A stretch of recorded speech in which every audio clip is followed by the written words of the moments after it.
Vatican City, one of the most secretive and powerful places on earth.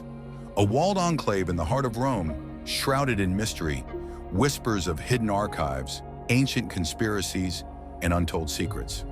It is the headquarters of the Catholic Church, home to the Pope, and a place where history, faith, and power intersect in ways few can comprehend. But within these sacred walls, there is a mystery that has haunted the Vatican for decades. A case so disturbing, so inexplicable, that it continues to fuel speculation, conspiracy theories, and calls for justice. This is the chilling case of Emanuela Orlandi, the 15-year-old girl who vanished without a trace from Vatican City in 1983. To this day, she has never been found. Was she kidnapped by a criminal organization? Did she become a pawn in a deadly Vatican power struggle? Or was she silenced because she knew too much? The deeper you dig into this case, the more unsettling it becomes. Before we unravel the mystery of Emanuela Orlandi, we need to understand the backdrop. The Vatican, a sovereign city-state with its own laws, its own financial system, and its own network of secrecy. The Vatican has long been at the center of conspiracy theories. Some claim it holds classified documents that could rewrite history, while others whisper of corruption, scandals, and dark secrets hidden behind its ancient walls. The Vatican Bank, for example, has been linked to financial crimes, mysterious deaths, and missing billions. The case of Roberto Calvi, known as God's banker, is one such example. In 1982, Calvi was found hanging from a bridge in London, his pockets stuffed with cash, days after a major Vatican banking scandal erupted. His death was ruled a suicide, but many believe he was murdered. And then there's the case of Father Gabriele Amorth, the Vatican's former chief exorcist, who once claimed that satanic cults operated within the church, involving high-ranking officials. He even suggested that missing girls, including Emanuela Orlandi, may have fallen victim to these sinister forces. Could it be that Emanuela stumbled upon something she wasn't supposed to see? Or was she deliberately taken to send a message to the highest levels of power? The disappearance of Emanuela Orlandi, a Vatican mystery that won't die.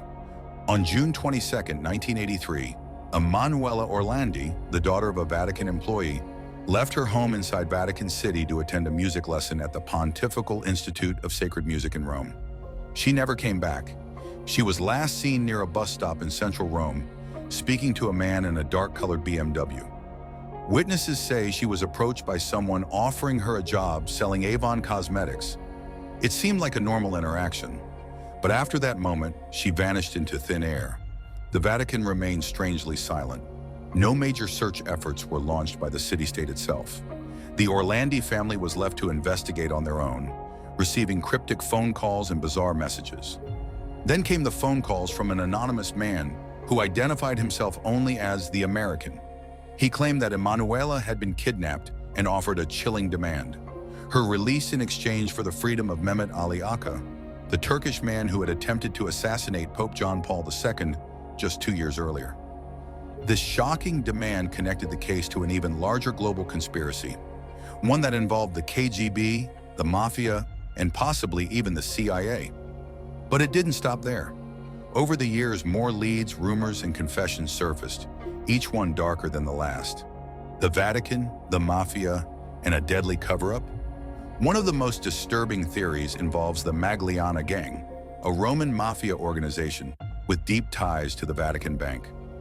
Allegations suggest that the Vatican was using mafia money for secret operations, and when debts needed to be settled, people disappeared.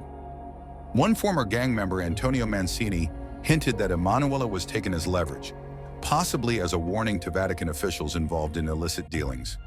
In 2005, another chilling lead emerged. A woman named Sabrina Minardi, the former mistress of gangster Enrico de Pedis, claimed that she had first-hand knowledge of what happened to Emanuela. She alleged that Emanuela was kidnapped on orders from the Vatican and later held captive in a house before being killed. Even more unsettling, de Pedis, one of Rome's most infamous crime bosses, was buried inside the Vatican's Basilica of Sant'Apollinare, a place usually reserved for high-ranking church officials.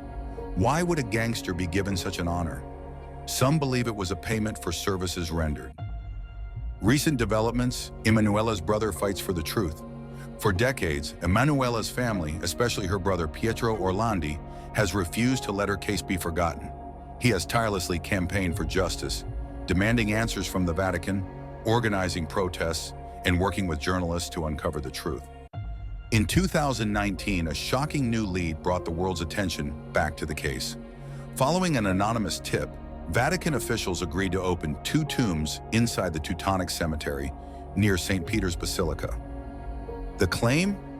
Emanuela's remains might be buried there. But when the tombs were opened, they were completely empty.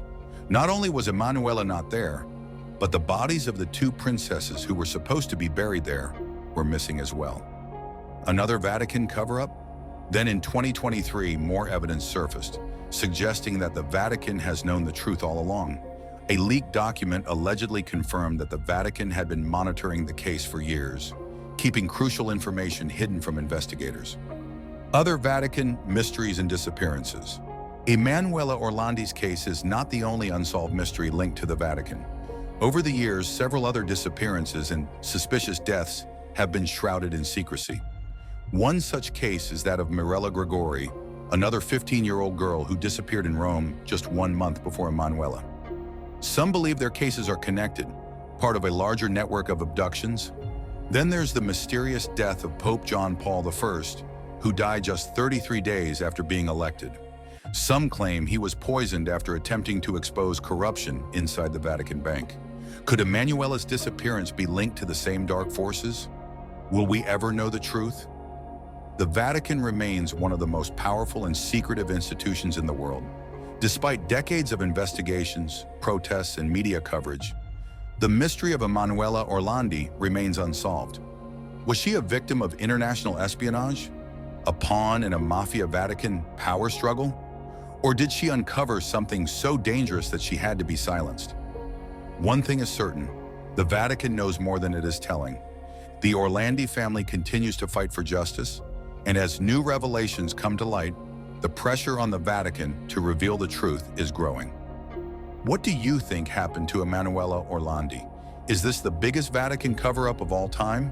Or is the truth even more terrifying than we can imagine? Let us know in the comments below. Like, subscribe, and turn on notifications for more deep dives into the world's most chilling unsolved mysteries.